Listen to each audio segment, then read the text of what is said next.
आप सभी का स्वागत। आज हम पढ़ रहे हैं हिंदी व्याकरण का बहुत ही महत्वपूर्ण टॉपिक क्रिया। क्रिया क्या होती है? जिस प्रकार हमने संज्ञा पढ़ा, सर्वनाम पढ़ा, विशेषण पढ़ा, अब पढ़ रहे हैं क्रिया। क्रिया किसी भी वाक्य निर्माण में बहुत महत्वपूर्ण भूमिका अदा करती है। समझ लेना आप साथियों। जिससे मैं एक वाक्य लिखता हूँ, राधा घर जाते हैं। राधा शब्द लिखा हमने, ये संज्ञा है, कार्य का कर्ता है, घर है, कर्म है, जो कार्य के मैं आपको बता रहा था। जाती है, ये जो शब्द लिखता है मैंने आपके लिए, जाती है, खाती है, पीती है, पढ़ेगी, खाएगी, खा रही थी, खाया, पिया, सोया, उठा, यानी कोई भी काम, वे शब्द जो किसी काम के करने या होने पाए जाने के लिए प्रयुक्त होते हैं वो क्रिया कहलाते हैं। आगे समझ साथियों। यानी वे शब्द, ध्यान रखना, क्रिया में क्या आते हैं?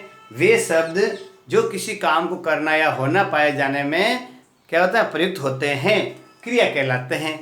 यानी किसी काम, सीधी सी परिभाषा, किसी काम को करना या होना पाया जाना क्रिया कहलाता है। आगे समझ में, बहुत ही महत्वपूर्ण टॉपिक है। इस क्रिया से संबंधित भी आपके लिए प्रश्न बनते हैं स्कूली बोर्ड के अंदर, लोकल इस एग्ज़ाम के अंदर, और जो कॉम्पिटिटिव एग्ज़ाम है उसके अंदर तो जरूर ये आते हैं क्रिया। तो क्रिया के लिए मैं आपको महत्वपूर्ण परिभाषा बताना चाहता हूँ। क्या है हमारी परिभाषा? देखो कि वे शब्द जिनके द्वारा किसी कार्य का करना या होना पाया जाता है, वे शब्द जिसके द्वारा किसी कार्य का करना या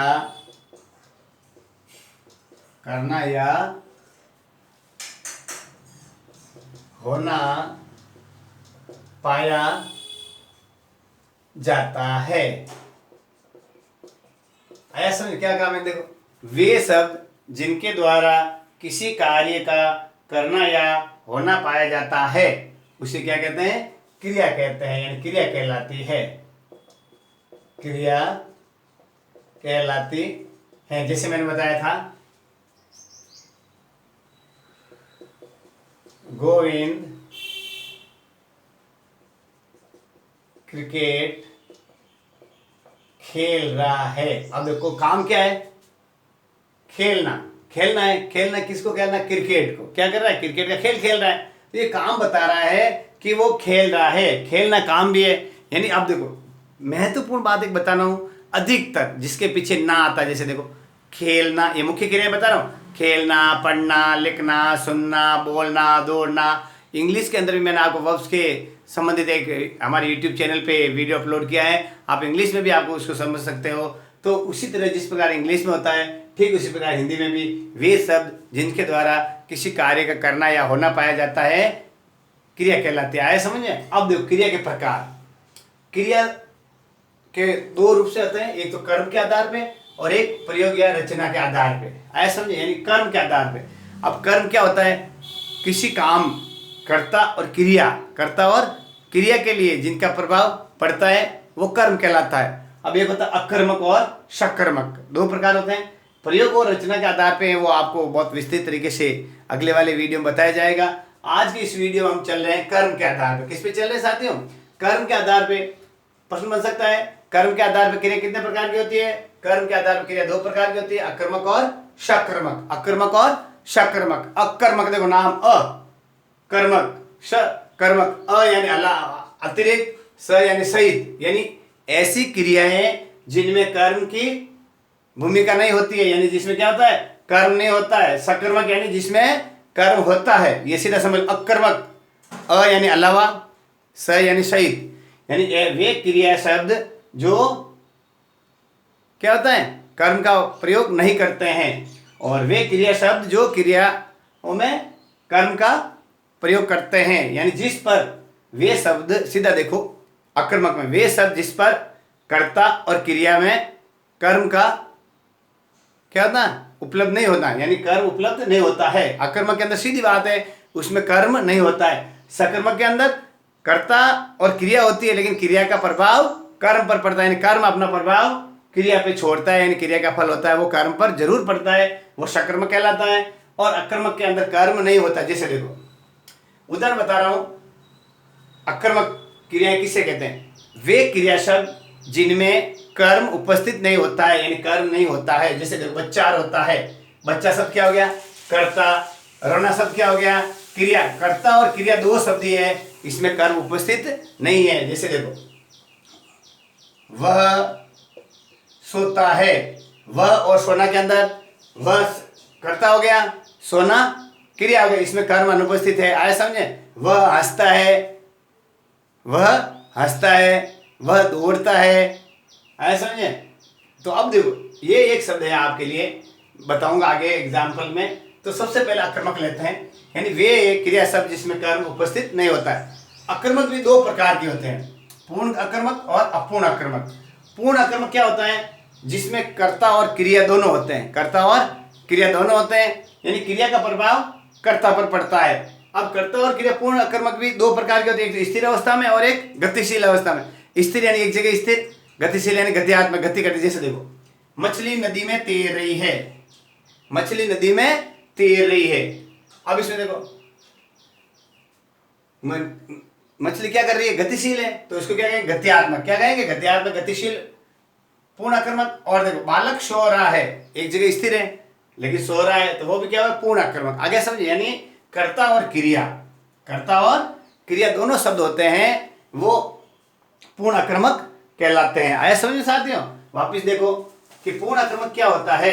मैं आपको एक महत्वपूर्ण बात बताना चाहता हूं, जब क्रिया में वाक्य का प्रयोग किए जाने पर कर्ता के अतिरिक्त अन्य शब्द की आवश्यकता नहीं होती है, सीधे शब्द कर्ता और क्रिया होता है। मछली नदी में तैर रही है, आया समझे? बालक सो रहा है, जो ये गत्यात्मक और स्थिर है वो आपके पूर्ण अकर्मक है। अब देखो अपूर्ण अकर्मक यानी दो क्रिया भी है, सुनना, और क्या है?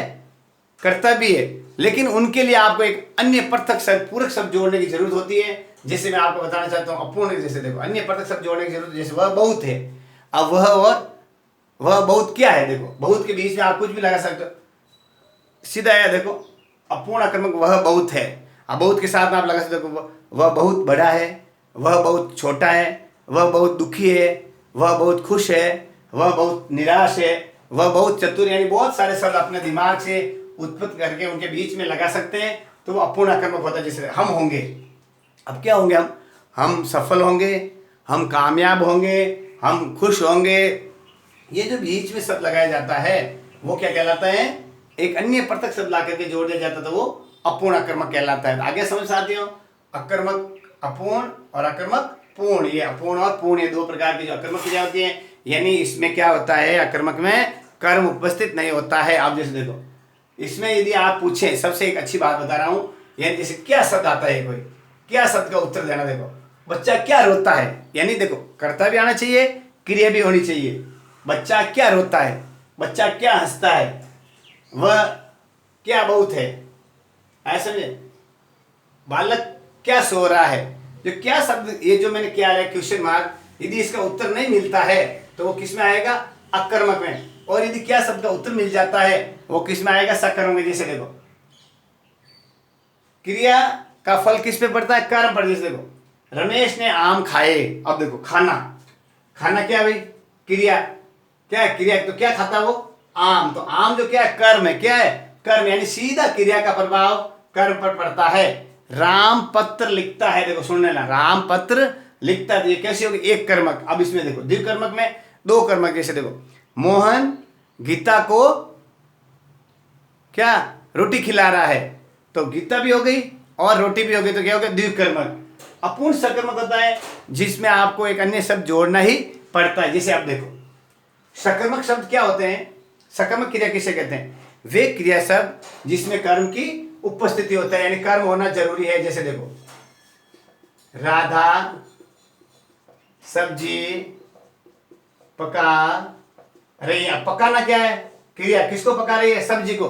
तो यानी क्रिया का सीधा प्रभाव कर्म पर पड़ता है, ये सकर्मक कहलाती है। सकर्मक भी वापस तीन प्रकार की होती है, एक कर्मक, द्विकर्मक और अपूर्ण सकर्मक, अपूर्ण आया समझे, अपूर्ण सकर्मक। एक कर्मक क्या होती है जिसमें केवल एक ही कर्म, जैसे देखो राजू पत्र लिखता है, तो पत्र क्या है, एक शब्द। आप देखो रेखा फल काटती है, रेखा फल क्या करती है, काटते, फल अकेले ही है, तो ये एक कर्मक कहलाता है। क्या कहलाता है, एक कर्म। अब देखो द्विकर्मक के अंदर क्या होता है, देखो शिक्षक छात्रों को हिंदी पढ़ाता है। अब देखो इसमें सीधा हो गया, शिक्षक छात्रों को पढ़ाता है, यह एक कर्म हो गया।